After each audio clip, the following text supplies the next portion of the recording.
onye nwanyị Jesu Kristi na ịhụnanya nke Chukwu na ịdịkọ n'otu nke Mmụọ Nsọ na-enye dị unu niile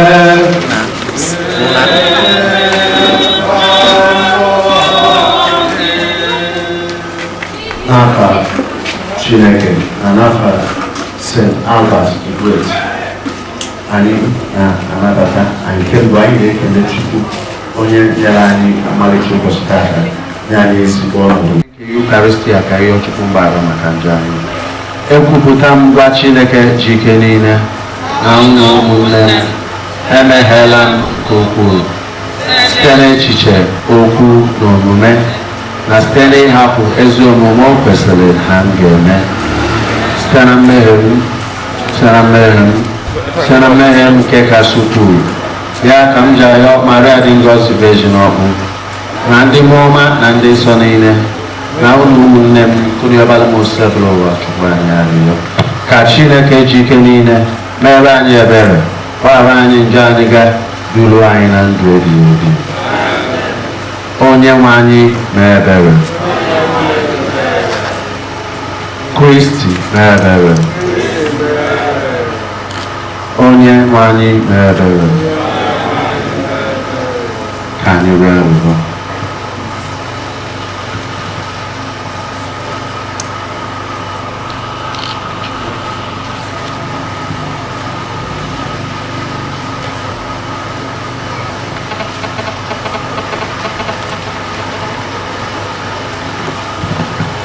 Diwanụ Chukwu nna ji ike niile, imeela ka obe nke nwa gị bụrụ anyị akara na-enye ike, bịakwa mee ka anyị bụrụ ndị nke gị n'ime sakramenti nke mbilite n'ọnwụ. Ebe ọ bụ na ị tọhapụla nwanne anyị na di anyị na-enye anyị Mafiu na ndụ nke a pụrụ ịnwụ anwụ, biko mee ya otu n'ime ndị nsọ gị n'eluigwe ụwa ọzọ. Anyị hụrụ nke a site n'ọdịnihu anyị Jesu Kristi nwa gị, onye gị na ya dị ndụ na-achị ịdịkọ n'otu nke Mmụọ Nsọ Chukwu site n'ụwa tụwa niile.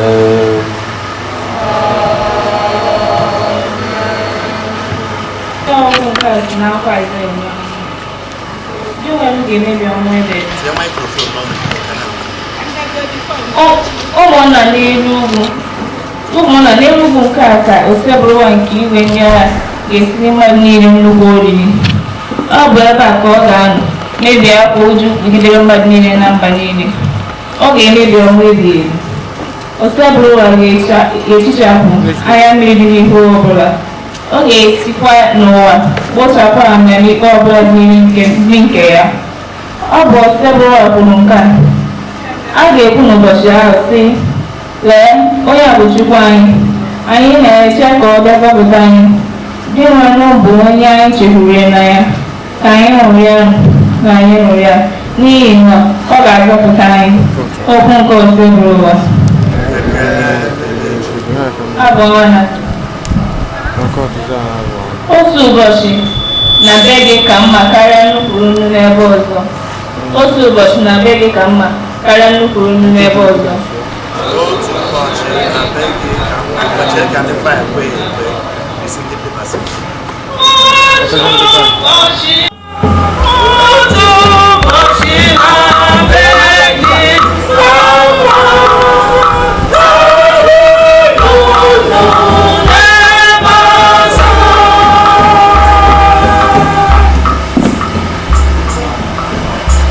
Ihu ụlọ gị n'anya, Chukwu nke igwe ndị agha, ka mkpụrụ obi m si na-achọ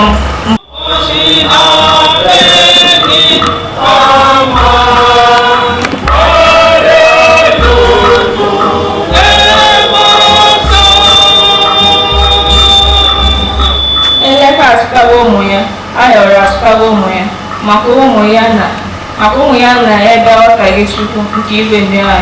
eze nna Chukwu m azịza.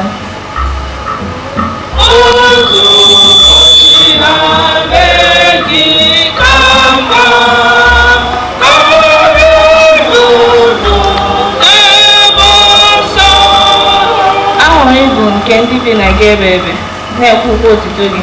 Ahụrụ ịbụkwa nke ndị ike ha dị na gị, ndị obi ha dị na Zayọn. Azịza.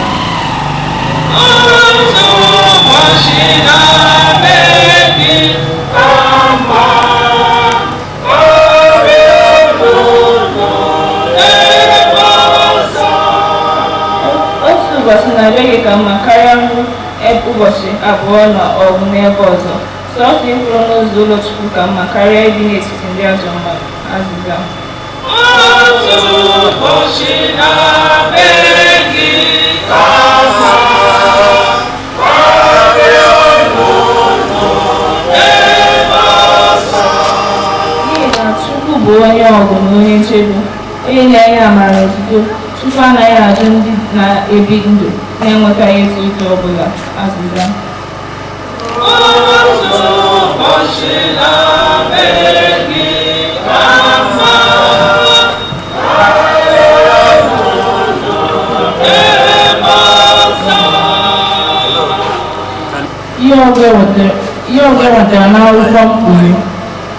Mgbe Jọn wee n'olu ka o si n'eluigwe dasị, dee ihe a n'akwụkwọ, ngọzi na-adịrị ndị nwụrụ na di nwe m, ngọzi ha na eziokwu ka mmụọ nsọ na-ekwu, ka ha wee sị na ndọgbu niile ha dọgburu onwe ha n'ọrụ zuru ike, n'ihi na ọrụ ọma ha ga-adịgide na-eso ha n'azụ. Okwu nke ose bụrụ ụra.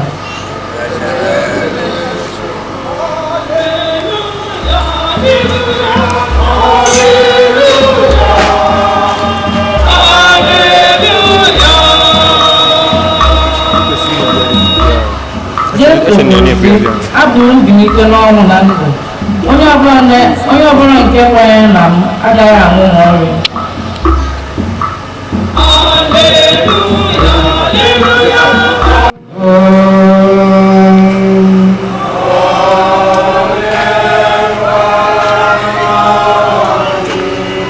Ihe ọgụgụ nke ha si n'ozi ọma dị asọ nke nwoke dere.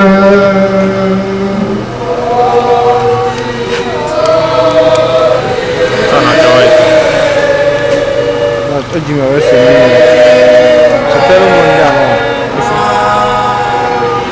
sotelo no ha bi Kelo ajime kokono debuka. Depende congregation na ha okwu mgbe ọ ga-esi n'oriri agbamakwụkwọ lọta ka ha wee meghere ya ụzọ ngwa ngwa mgbe ọbụla ọ ga-alaghachi kwụọ aka. Ngozi ga-adịrị ụmụ odibo ahụ. Ndị nna ukwu ga-ahụ ha ka ha wee gaa mgbe ọ bịara. N'ezie agbanwelu.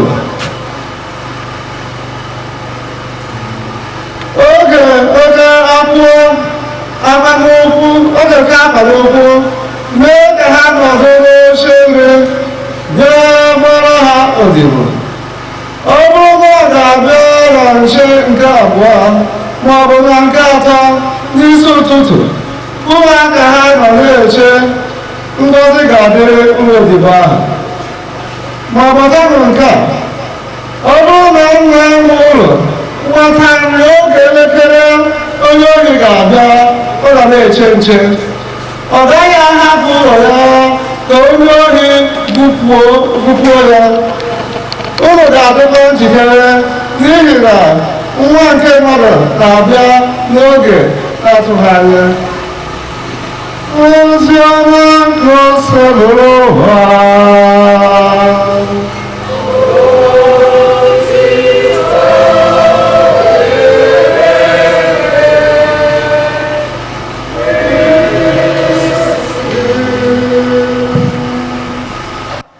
I'm totally confused. Baba ya ebido n'asụsụ afọ beginning to the end na-asụ n'ozi Chineke. Kedu ka m na-esi wee rụọ ọrụ n'obodo a? Ebe ọgbakọ ndị ha abụ asụsụ ha, asụsụ nyere ha agaghị m ọrụ kedu ihe m ga-eme na m efughị efu mgbe ozi Chineke biko ọrụ n'ime obodo ile m ka m sụwa asụsụ a n'ọka arụrụ mmadụ ndọkọ ebe m nọ. So oge ahụ na-abịa na meetings adịghị totally confused maka asụ ha ka a na-ebido from beginning wee jekwa Jesu Kristi na Blessed Sacrament wee sepụrụ anyị wee kpere ekpere maka ihe ga-abụ unu mgbe anyị na-ebe akwa na-asị na Chukwu anọzikwa na-asị kedu ihe ha ji onye anyị jekwa Jesu Kristi sepụrụ ya na Blessed Sacrament ọ ga-ekwuchekwa ya na mmiri wee sị Jesu Kristi na nwa gị na-efu ụdị efe na nwa gị na-akpa anyị mgbe ọbụla maka ọrụ ahụ iziri ka ọrụ n'obodo a na ọrụ ha ọzọ ike iri ọrụ n'ihi na nwa gị ahụ ha asụ asụsụ ndị obodo a. So ka m na Blessed Sacrament ekpe ekpere Chineke gba nrube. So the following day we ebe meje mass maka from beginning to end asụsụ aka ya asụ. So ka m na-ekwuzi okwu Chukwu edere m ihe anyị na-ekwu uwe hapụzi akwụkwọ m otu a sụwazi asụ ndị obodo a hapụ ihe niile anyị na-esụwazi ya mana adịghị m sure na ihe m na-asụ na ọbara asụtapụ ya. At the end of the mass I wee na-abịakwute sị congratulations kedu ihe mere na m na-asụzi asụsụ ha na ihe niile ekwu na ha ghọtasịrị ya mgbe ahụ ga-ebu bịa jide m ozi that our Lord Jesus Christ the Holy Christ is a great God. Na mgbe ọ na-anya mmiri na-atasịsị anyị jekwa Jesu Kristi sepụrụ anyị lụọ ya ka o nyere anyị aka. Is a great joy. Is a great God. Onye na-enye a great comfort onye na-atasị anyị obi. Mgbe ọ na-anyakwa nwunye na ndị anya pụrụ Matthew dịka obi sie gị ike. Mgbe ọ bara mgbe ihe bịa sie ka otu mwute jekwa Jesu Kristi na the Blessed Sacrament. Try to make friends with our Lord Jesus Christ. We're not looking for nwanne anyị nwoke nke hapụrụ anyị dịka obi sie dị ike. Ọ kachasị mma ya maka onwe ihe dị ka mmadụ ịrụzụ ya biko Jesu Kristi enwekwara consolation for you. Echela na ihe ahụ na ụwa agwụgo ịnwekwara ụmụazị ndị ọzọ chee Jesu Kristi tupu ihe ahụ na-eme Chineke ahazisigo otu ihe niile si ga-eme. Anyị nwere this opportunity nwere ohere a jekwa Jesu Kristi na the Blessed Sacrament si ya biko ichekwa m anya mmiri maka ụdị ọnọdụ ọrụ na anyị nọ ọ bụ Jesu Kristi were ike ịzọpụta anyị onye nwe anyị nọnyere unu.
biko nara aja anyị na-ehinyere gị maka nwaodibo gị Mathew, biko nye anyị aṅụrị ebighị ebi n'ala ndị dị ndụ. Anyị na-arịọzi ka anyị nwee ike isonyere ya otu ụbọchị na aṅụrị nke ndị nsọ site na Kristi Onyenwe anyị. Onyenwe anyị nọ n'elu,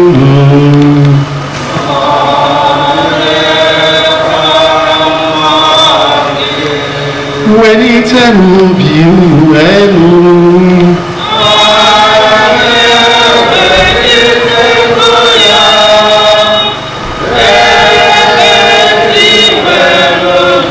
ka anyị nye n'ụdị imerụ Chukwu anyị ekele.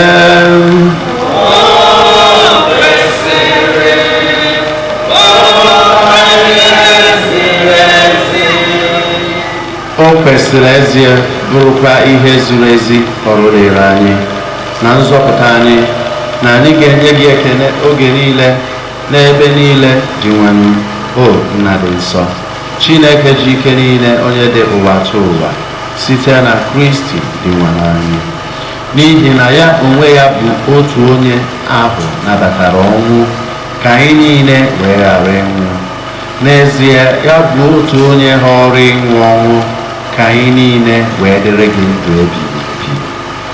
N'ihi nke ya, anyị na-eso igwe ndị mmụọ ọma niile nke eluigwe na-eto ebube gị oge niile n'ukwe, na-asị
ịdị nsọ ezie dị nwanụ bụrụ isi iyi nke adịmasọ ọbụla.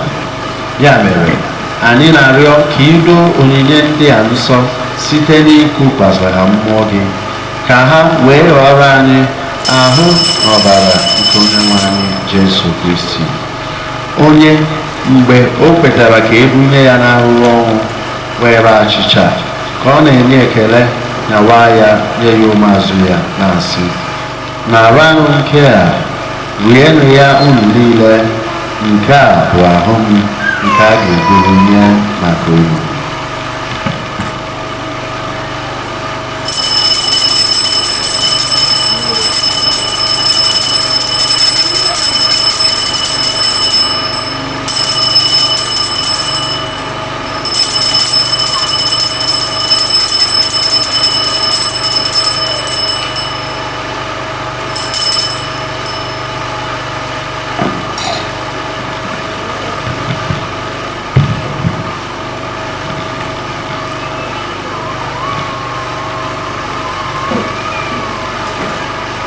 Otu ahụ kwa ka o siri mee mgbe e richara nri anyasị.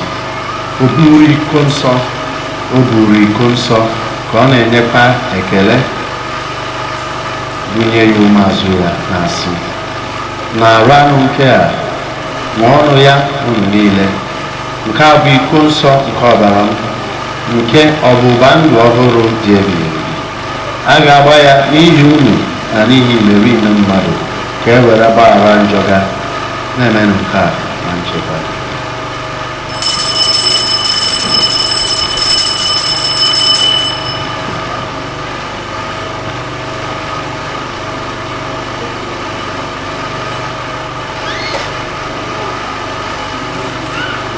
He's alive. Amen. He's alive. Jesus is alive. Forever He's alive. Amen. Dị nwanụ, ebe anyị na-echeta ọnwụ na mbilite n'ọnwụ ya, anyị ebunyere gị achịcha nke ndụ na iko nsọ nke nzọpụta, na-enye gị ekele n'ihi na ị bunyere anyị na ndị tosiri ịkwụrụ n'ihu gị na-efe gị. Anyị ji ume a na-arịọ ka anyị bụ ndị na-eketa oke na ahụ na ọbara Kristi, bụrụ ndị ị ga-ekpokọba ọnụ site na mmụọ nsọ. Dị nwanụ, cheta nzukọ gị gbasara n'ụwa niile, mee ka o zuo oke n'ịhụnanya ya na Pope anyị bụ Francis na Bishọp anyị bụ Valeria na ndị echiri echi niile. Cheta nwa odibo gị bụ Matthew, onye isi n'ụwa kpọrọ ka ọ bịakwute gị, ebe ejikọtara ya na nwa gị n'oyiyi ọnwụ ya, mee ka na ya bụrụ otu na mbilite n'ọnwụ ya. Chetakwazie ụmụnna anyị ndị ji nchekwube nke mbilite n'ọnwụ rahụ ụra, were ebere kpọbata ha na ndị ọzọ niile nwụrụ anwụ n'ihe nke gị iru gị. Anyị na-arịọ ka ị mere anyị niile ebere, ka anyị soro ebe Maria dị ngọzi nne nke Chukwu nakwa Josef dị ngọzi ebede ya, ndị apọstụl na ndị nsọ na ndị ngọzi na ndị nsọ niile, ndị mere uche gị kemgbe ụwa ta ụwa, keta ekpe ndụ ebighị ebi. Ka anyị sorokwa ha na-edo gị ofufe site na Jesu Kristi. Anyị were ekpere n'ihi onye nzọpụta anyị kụziere anyị, were kpọkuwe Chukwu na were kpọkuwe Chukwu na Nna anyị nọrọ eluigwe, otito dịrị aha gị, ka ọchịchị gị bịa, ka ebe uche gị n'ụwa kesere ya n'eluigwe. Nye anyị tata na nri maka ụbọchị anyị, ara anyị n'ime anyị, etu anyị siri mara n'ime anyị, etu anyị siri mara n'ime anyị, ekwela ka anyị kwere na nranye, ma zọpụta anyị n'ajọ ihe. Ekwela ka anyị kwere na nranye, ma zọpụta anyị n'ajọ ihe.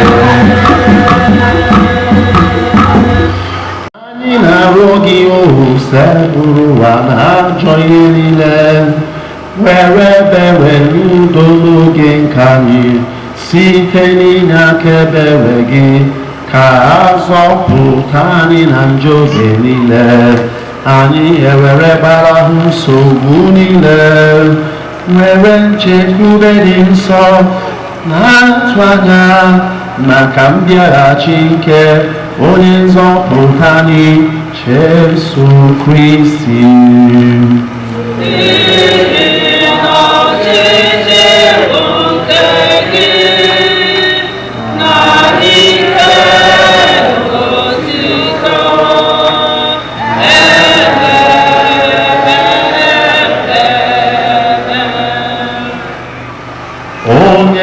Anyị Jesu Kristi, ị gwara ndị apọstụl gị, udo ka m na-ahapụrụ unu, udo nke m ka m na-enye unu.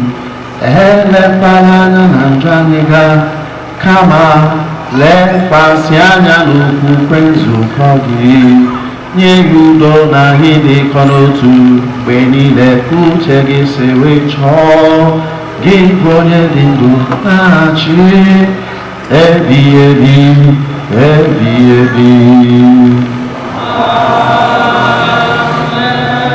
Udo nke osebụla ụwa dịrị unu mgbe niile.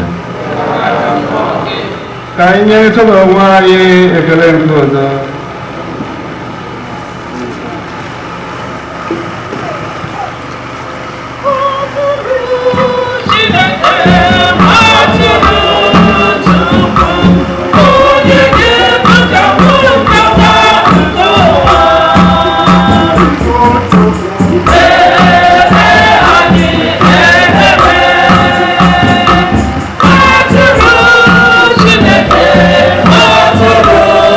Oh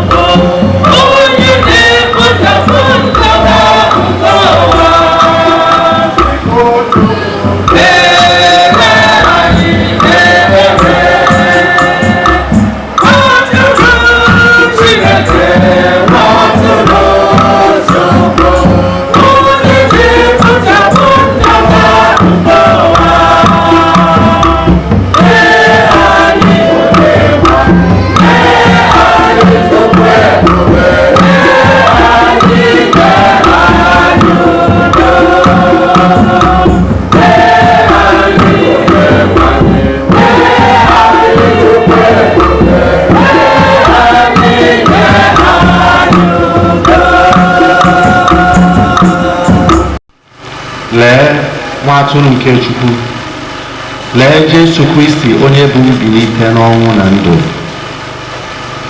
Leenụ Chukwu onye na-ekpochapụ njọ nke ụwa. Ha nwere isi ọma ndị a kpọrọ n'oriri nke nwa atụrụ Chineke. Ị nwere etu o si nke ịbata n'ime m ma kwesị okwu a ga-abụ ogologo ka arụ na ọbara Kristi chekwaba anyị.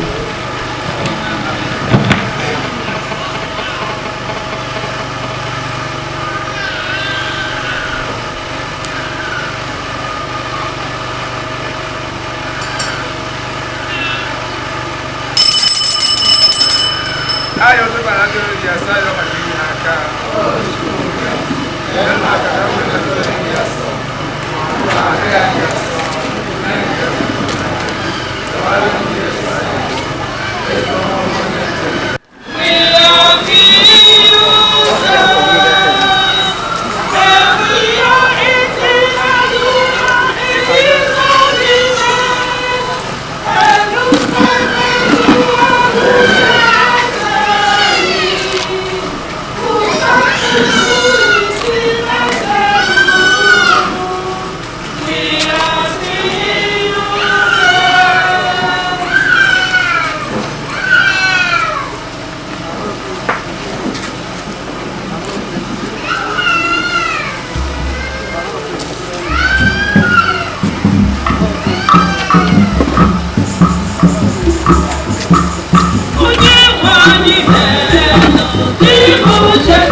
Onye nzọpụta anyị dị nwenụ Jesu Kristi, ọ ga-agbanwe ahụ anyị na-adịghị ike nke dịkwa ala ugbu a, mee ka o nwee ihe ọhụrụ dị ka ahụ Kristi nke dị ebube.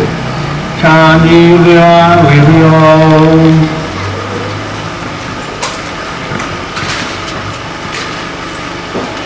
Dị nwenụ na Chukwu, imeela ka nke nwa gị bụrụ anyị akara na-enye ike. Biko meenụ ka anyị bụrụ ndị nke gị n'ime sakramenti nke ahụ na ọbara gị. Arịọ ka ị nabata nwanne anyị Matthew mmadụ Abuchi n'ime otu ndị nsọ gị n'eluigwe. Anyị hụrụ nke a site na Kristi Onyenwe anyị. Anyị nọrọ anyị ma ntụtụ Chukwu nke siri ife niile n'ife niile, agbanyeghị ọnọdụ ọnwụ, agbanyeghị otu anyị bụ mmadụ si afụ ya. Nwere ife Chukwu na-amarụ dịka akwụkwọ nsọ si kwuru, maka ndị nwere okwukwe na ife niile Chukwu na-eme na ndụ ha bụ ha were okwukwe na-enye anya ka na-afụ aka Chukwu n'ife niile afọ. N'anya nke anyị, ọ nnukwu ife mwute ọ kasị n'ebe nwunye ya na ụmụ ya nọ, ebe mama ya nọ, ebe ụmụnne ya nọ. Ọnwụ okolobịa mmadụ, nnukwu mmadụ gụsigoro uru na-astrọgụzi na-azụ ụmụ ya, arụ ọnwụnwụ bịa azọ ụlọ na-ahịa azụ nwunye ka mmadụ. Chukwu kpebiri anya, Chukwu ekpebigo, mana ọzi anyị na-arịọ Chukwu ka onye anyị okwukwe na obi isi ike, ọkasị nne ya, nwunye ya na ụmụ ya na ụmụnne ya, ka ha nwee ike ịnagide nwunye. Nke ọzọzi ka Chukwu rụchazi ọrụ ndị ọzọ niile nna na-alụ ọrụ, nne, nwunye na ụmụ ndị ọkalụ ma ọ bụrụ na ọ nọ ndụ. Nke kazi nke ka Chukwu were onyinye, maka onyinye ka anyị nyere Chukwu, onyinye nke aja a chụrụ, gọzie ezinụlọ ndị be Obinwugo na-aga n'ụzọ niile mkpa Chukwu si were na-agafe. Ka mkpụrụ obi Matthew mmadụ abụrụ Chukwu Obinwugo na mkpụrụ obi ndị gwara gara aga, ka mkpụrụ obi ha zuru ike n'obodo. anyị na-anabatakwa ndị niile abụrọ ndị St. Albert, abụrọ ndị Ibenabụ, abụrọ ndị Oraukwu nnọọ na obodo anyị na be anyị na parish anyị St. Albert the Great. Unu nọ na ana nsọ mgbe unu ga-ana, ukwu unu ga-eje na ga-akawanye mma, ya bụrụzie nsọ na ngọzi nke Chineke wee na-ana site na Kristi onye nwe anyị. Father Sylvester Oyeka, Fada bụkwa na akwamozu nwanne ya na ezumike ka ọ natara. I do not think na o tinyere akwamozu a na his program because I don't think he had the information. No, obviously. So na agbata obi ya n'ife mere Osimhen, instead of going to rest, let me hang on and bury the dead also, my brother with them. Abacho Kaikene, Father, for that spirit of sacrifice. One of the many sacrifices he had made as a priest. We do it all the time. Our society, every passing day, is becoming very, very, very, very insensitive, especially to the sick, the wounded. Come at the they snap pictures and they multiply. That insensitivity is inhuman. It is not human. Human beings are meant to offer balance. Now we make mockery of it and dramatize with it, and everybody walks away. So as much as we can, none of the immediately were accident. Don't just drive past or just walk away. It could be somebody whom you know from somewhere. Stop. Park your motor. Is a human person created in the image and likeness of God. That is what the story Father told us is. That's the lesson. That or in our girlfriend, now under the heat of the sun, what you could do not begin to judge whether or the qualified they are, assist him or her. Imagine him to be somebody who is in need, like Christ will tell us. So let us be more sensitive and more loving in our society wherever we see ourselves. We cannot get a loser. You are driving with your car. Is there that Atulu is a creature of God. Is owned by somebody. You could have packed. Come on, let's go do it. And then you can move. Or you see a stone hanging in front of the road.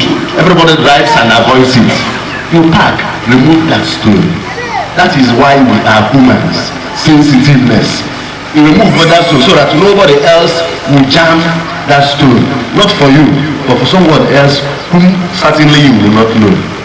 That's what the lesson is. Farah story. That's the only place he shares anything from. Everything we are doing is culture and the and then humanness. Now one night but it is only in the Eucharist. So if we truly mean to show him love, we should attend the Mass and celebrate Mass and pray for him and with his family. Can you know your tour? Come below the Quasi, Matu, and below the Green Apollo. Obros na nature Kaleki, Mana Keneka, Ndibe, Obinwugo, Norm, Pichana and Mama, Pichana and Mugo, Adiabono Tutu, Mana Brunabu to prepare the ground for this program. So I came, except Mohema Bumia Mama, just came in. Fulu Nabu is okay. That's the you are already in the spirit.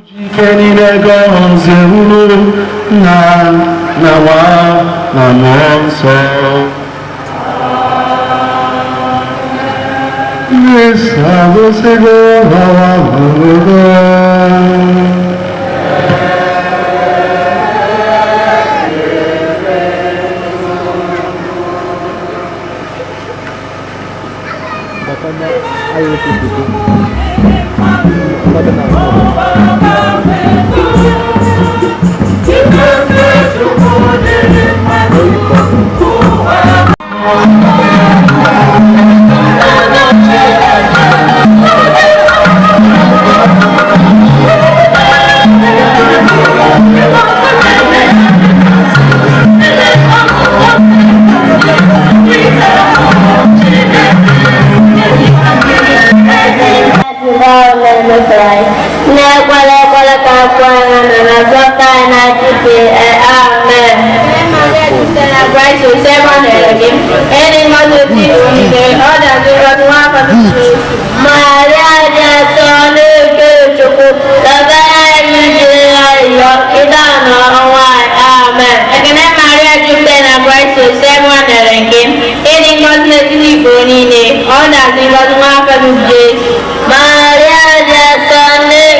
na-ekweghị mere mkpa nnekwa ngalaga nke Chukwu ga-azụ ike na ndokwa afọ ofu azụ ike na amen. Ife onye nke afọ nke bụ ekele Jesu n'ide n'elu nke mmadụ niile eze mmadụ nkịtị ka apịa ya ụtarị eze nwanyị kita amali ọnwa ya amen. Ekele Maria jupụtara na Grace Seba mere gị. Ekele Maria jupụtara na Grace Seba mere gị. Ịdị ngọzi n'etiti pụrụ niile ọ dị ngọzi nwa afọ ise. Nwanyị mfe. Ekele Maria jupụtara na Grace Seba mere gị. Ịdị ngọzi n'etiti pụrụ niile ọ dị ngọzi nwa afọ Jesu.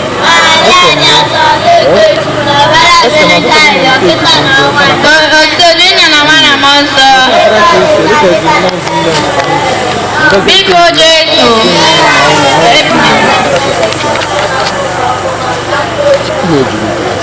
Jesu mera ebele.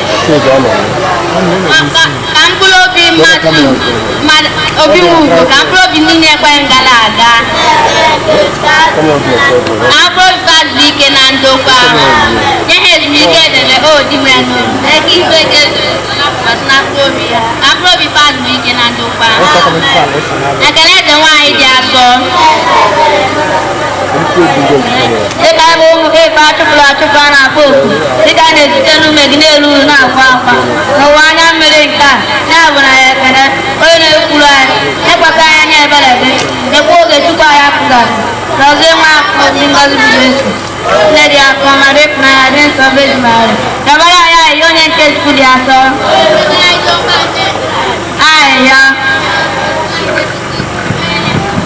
You can Maria Gatin as well. I need to hear when I'm watching a Christian when I Obi Jesu Cassin song. Obi Marie Maclean. Joseph Kudiaso, Yabalaya, John Jato Evangelist. Yabalaya, Maria Mafo to the Aso. Litany Quebec Maria di Joseph Amela Hebel. Christy Mera Hebel. Joseph Amela Hebel. Christy Lone Rise. Chukuna Kenibe. Chukuna Yabakangoa. Chukumonso. Tony Motu di Maria Diaso. Lenke Chukudiaso. Vediato nel tutti vedi nile.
na ndụ na ahụ isi ike n'ogologo ndụ n'aha Jizọs.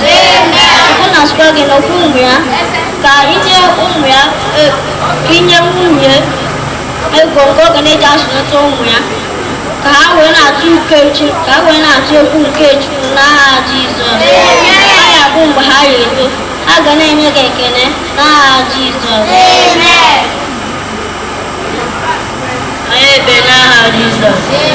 Anyị ebe n'ịgawa Jizọs.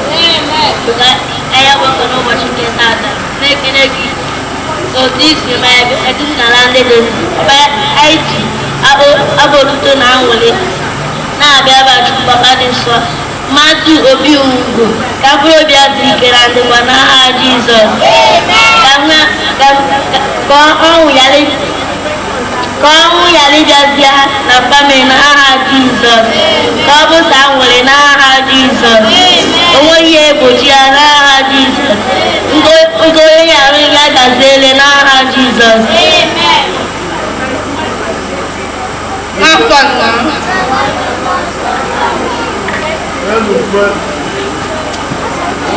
Ngozi Jesu kò ní fẹ́ lóhùn mẹ́rin. Òwàgbọ́ oge Jizọs nyere ìrètí anyị ga-eso ụzọ ya. Ịmalolo 1917, ịmalolo 1917, ebe nwaanyị igwe ya kwụsịrị maketa.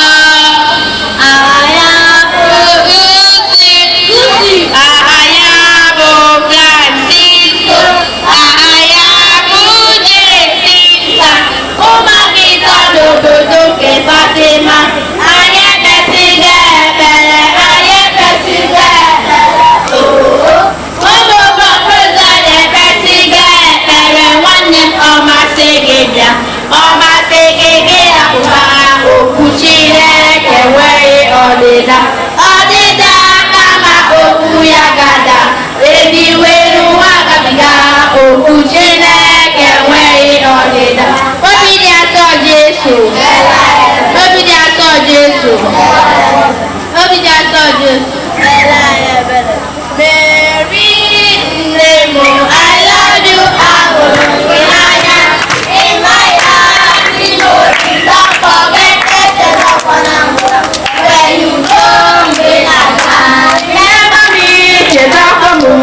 In prayer and ekpere, I love you, ahụrụ gị, I love you, I love you, ahụrụ gị n'anya. N'obodo Fatima na 1917, everybody came igwe bịakwutere maketa. Ọ sị ha bebe bebe, ọ sị ha bebe ọkịta, ọ sị ha bebe bebe maka ndị ọrụ ụwa. Aha ya bụ Lucy, aha ya bụ Francisco, aha ya bụ Jessica n'obodo Fatima. Ụmụ bebido anyị ga-elota na Jizọs Kraịst arụgoro ebube.